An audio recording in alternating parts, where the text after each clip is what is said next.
देखिए, ऐतिहासिक और यह पुनीत कार्य है जो मानव शिक्षा सेवा संस्थान के द्वारा लगातार लगभग 2.5 से 3 साल से लगातार किया जा रहा है। हालांकि मैं इनके द्वारा किए गए कार्य को मैं सोशल मीडिया के माध्यम से देखता था।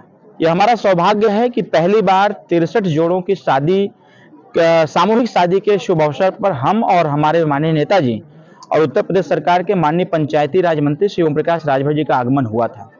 मैं पिछली बार ही मंच से मैंने कहा था कि मानव शिक्षा सेवा संस्थान जब जब बेटियों की शादी कराएगा तब तब हम आने का कार्य करेंगे। और ये मेरा सौभाग्य है कि ऐसे कार्यक्रमों में जहां वर्तमान परिवेश में शादी को लेकर के जिस प्रकार की समस्याएं गरीब जनमानस में उत्पन्न होती है, गरीब के यहाँ जब शादी होती है तो बहुत सारी समस्याओं का सामना करना पड़ता है, और यह मानव शिक्षा सेवा संस्थान तमाम गरीबों की समस्याओं का समाधान एक झटके में करने का काम कर रहा है। तो कहीं ना कहीं मेरा सौभाग्य है कि ऐसे पुनीत कार्य में हम जैसे लोगों का आगमन हो रहा है। और आज 121 जोड़ों की शादी जो संपन्न हो रही है, यह ऐतिहासिक है।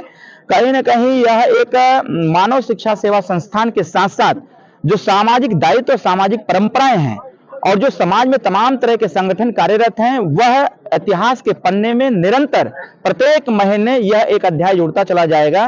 क्योंकि ऐसा कार्य बहुत सारे धनपशु हैं, बहुत सारे लोग भी हैं, बहुत सारे नेता मंत्री विधायक बहुत लोग हैं, लेकिन ऐसा कार्य कोई करता नहीं है।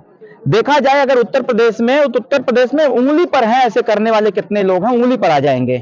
तो कहीं ना कहीं इस क्षेत्र में, घाघरा इस पार्क के क्षेत्र में ऐसे तमाम गरीब परिवारों को जोड़ने का काम जो मानव शिक्षा सेवा संस्थान कर रहा है, इसके लिए हम इनको बहुत बहुत बधाई, ढेर सारी शुभकामनाएं देते हैं। और आप पत्रकार भाइयों के माध्यम से जो भी 121 जोड़े, और वह जोड़े जिस गांव से आते हैं, जिस परिवार से आते हैं, उस समस्त गांव को भी, उस परिवार को भी मैं अपनी तरफ से, अपनी पार्टी सुहेल देव भारतीय समाज पार्टी की तरफ से और माननीय मंत्री जी की तरफ से मैं बहुत बहुत शुभकामनाएं देता हूं। पिछली बार आपका आगमन कर रहे हैं, स्कूलें बंद हो रही हैं, उसके लिए क्या कहना है बेटी की शिक्षा को लेकर? देखिए, मैं सुहेल देव भारतीय समाज पार्टी 2002 में बनी है। 2002 से ही लगातार बेटियों को लेकर के सुहेल देव भारतीय समाज पार्टी हमेशा चिंतित रही।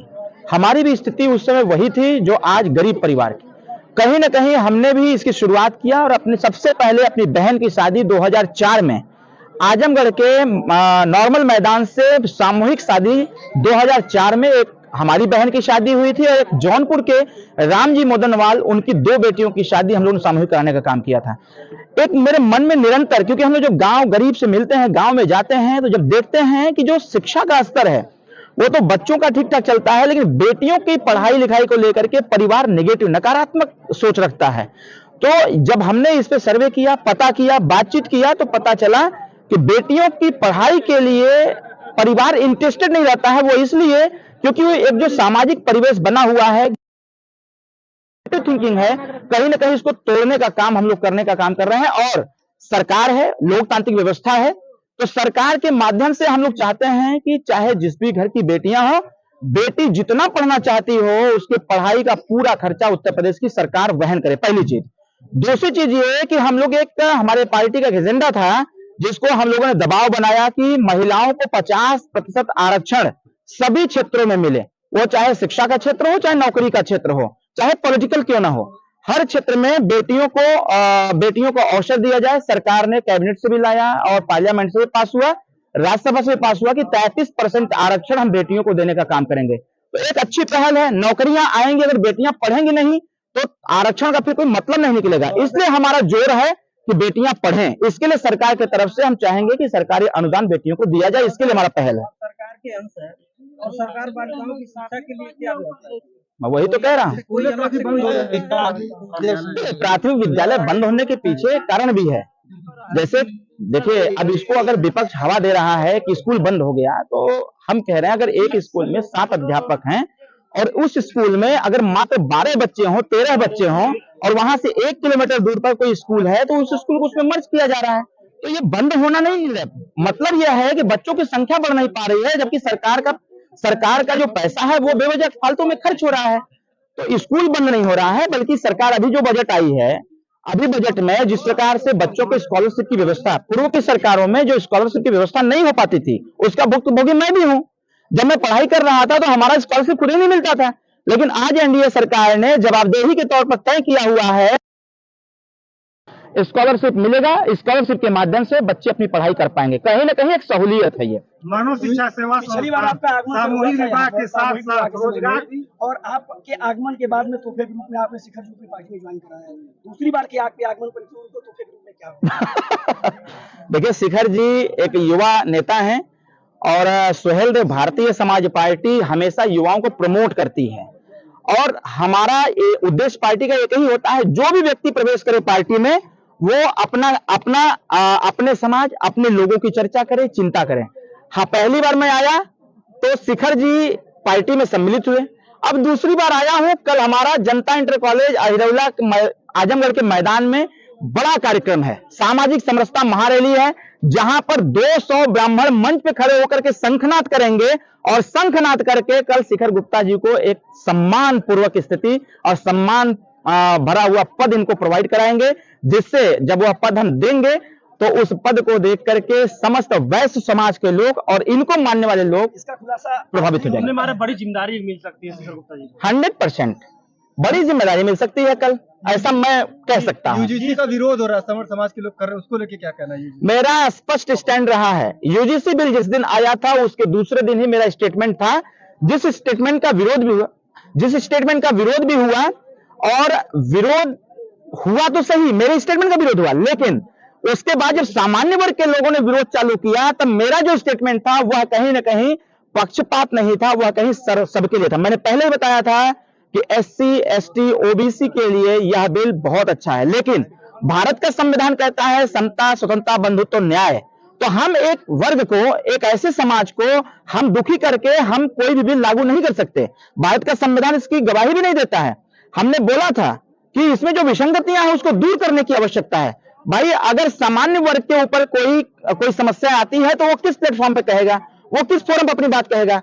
उनका जो विरोध था वो विरोध जायज था। उनके विरोध को देखते हुए सरकार बैकफुट पे हुई, कोर्ट इंटरफेयर किया और कोर्ट ने एक टाइम दिया है और टाइम दे करके इसका निर्णय लेगा। लेकिन मैं फिर कहता हूं, यूजीसी बिल जो आई है वह पक्षपात पूर्वक रही है, इसलिए इसको समान रूप देने के लिए जो सामान्य वर्ग की डिमांड थी उसको पूरा करने की आवश्यकता है। न्यायालय के फैसले का सम्मान करना चाहिए लखनऊ में। हाँ, तो वो तो सम्मान कर ही रहे हैं लोग। अरे जब तक न्यायालय विरोध करे तो जब तक न्यायालय ने जवाब नहीं दिया था, जब तक उसका जजमेंट नहीं आया था, तब तक तो विरोध चल ही रहा था। हर जनपद में हो रहा था, पूरे देश में हो रहा था। लेकिन जैसे ही कोर्ट का निर्णय आया सारे प्रोटेस्ट खत्म हो गए, सभी लोग न्यायालय के ऊपर विश्वास किए।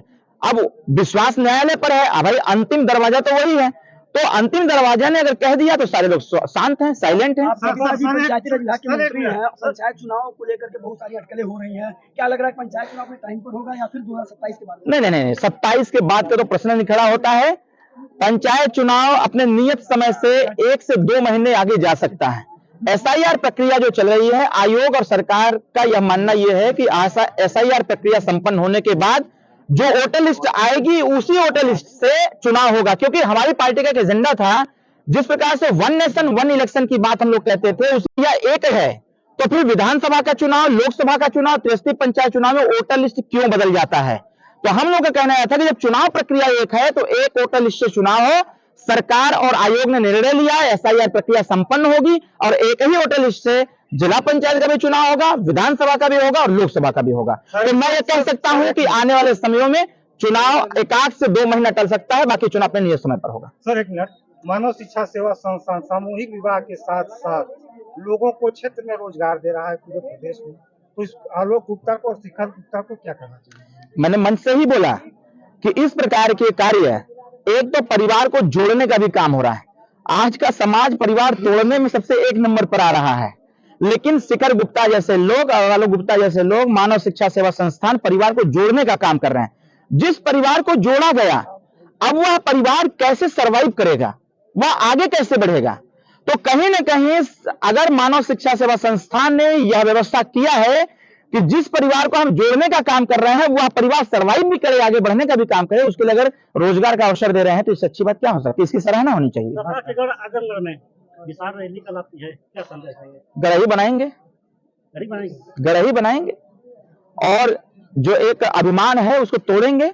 उनको लगता है कि आजमगढ़ में मैनपुरी इटावा से आकर के आजमगढ़ को कहेंगे हमारा गढ़ है। अरे हम पूर्वांचल के लोग हैं, देश और प्रदेश की सरकार पूर्वांचल तय करती है, तो आजमगढ़ का कल का कार्यक्रम ऐतिहासिक होगा। 1 लाख मिनिमम भीड़ आ रही है। प्रशासन के हाथ पर फूले हुए हैं कि कैसे हम कंट्रोल करेंगे। भीड़ बढ़ती चली जा रही है और कल का कार्यक्रम न भूतो न भविष्यो, अगर कोई रिकॉर्ड तोड़ेगा तो उसको हम ही लोग तोड़ पाएंगे, बाकी कोई पार्टी तोड़ नहीं अखिलेश पाएगी। जी पीडीए की बात करते हैं और आप ब्राह्मण संख्यानाथ करवा रहे हैं अपने मन से। अखिलेश जी फर्जी पीडीए की बात करते हैं ना। आज तक तो पीडीए का फुल फॉर्म ही नहीं बता पाए कि क्या होता है। परिवार डेवलपमेंट अथॉरिटी होती है कि पिछड़ा दलित अल्पसंख्यक होता है कि पंडित दलित अगड़ा होता है, वो खुद ही नहीं बता पा रहे हैं। सामाजिक समरसता जो रैली रखी गई है, सामाजिक समरसता में कोई ये छलावा नहीं है। सामाजिक समरसता सर्व समाज को हम उस दिन ला रहे हैं उस मैदान में, और सर्व समाज माननीय ओम प्रकाश रावत जी की विचारधारा से बहुत प्रभावित है, इसलिए क्योंकि हम सरकार में रह करके, जो सरकार में जब गलत काम कोई होता है तो डंके की चोट पर बोलते हैं। जब जब गरीबों का, युवाओं का, महिलाओं के साथ अन्याय होता है, उनके अधिकारों का हनन होता है, कोई नहीं बोलता। लेकिन ओम प्रकाश राजभर सुहेलदेव भारतीय समाज पार्टी चांप के बोलती है। शायद उसी का परिणाम यह है कि जो सामाजिक समरसता, यह जो नाम दिया गया, मैंने नहीं दिया है, यह आजमगढ़ की जनता ने दिया है कि सामाजिक समरसता रैली किया जाए। जो जातिवाद का बीज बो करके 4 बार सरकार बनाए, ऐसे लोग अगर आज समाजवादी की बात करते हैं तो हमको लगता है कि समाज के साथ छलावा होगा। कल का कार्यक्रम ऐतिहासिक होगा और हर कार्य की शुरुआत, जैसे अभी शादी का काम चल रहा था, हमारे तमाम जो साउंड लगे हुए उसमें मंत्र जाप हो रहा था, मंत्र उच्चारण हो रहा था। कौन कर रहा था? ब्राह्मण जी। तो ब्राह्मण सर्वोपरि हैं, वो सर्वश्रेष्ठ हैं, और अगर वो श्री गणेशाय कल करेंगे तो फिर जान लीजिएगा कि फिर गढ़ को हम गढ़ ही बनाने का काम करेंगे। और कल 200 ब्राह्मण जो बनारस से चल करके आएंगे, आजमगढ़ के लोग हैं, वो 200 ब्राह्मण शंखनाद करेंगे, और जब 200 शंख बजेगा तो माहौल बदल जाएगा। और हमारे कार्यक्रम में 10,000 ब्राह्मण आकर के आशीर्वाद देंगे माननीय नेता श्री ओम प्रकाश राजभर जी को, जनमानस को, कि यूं ही आगे ऐसे ही फलते फूलते रहिए। सामाजिक, शैक्षणिक, राजनीतिक बदलाव तभी होगा जब सर्व समाज एक साथ खड़ा होकर के हुंकार लगाएगा, तभी कुछ बदलाव आ पाएगा। कहा सर गढ़ को गढ़ ही बनाएंगे, तो 10 मछली है, कितनी मछली फंसा लेंगे?